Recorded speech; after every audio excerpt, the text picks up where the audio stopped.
presenting by Sekhar Sound Banji.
काय बताना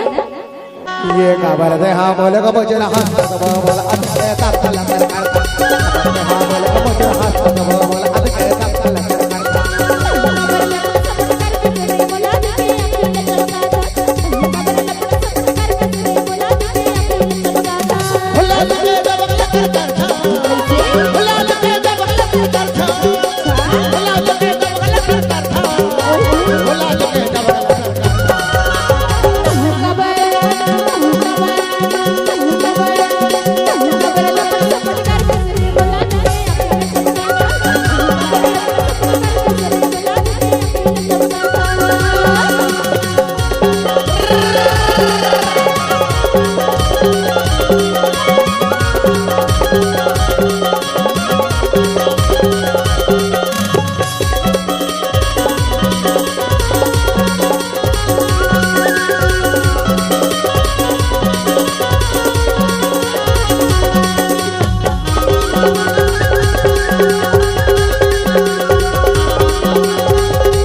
ये नावा है छानी फारेला तुमावो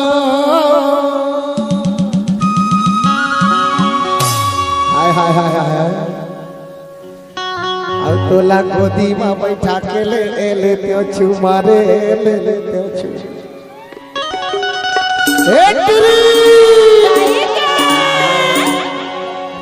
बोला लगे दबला कर था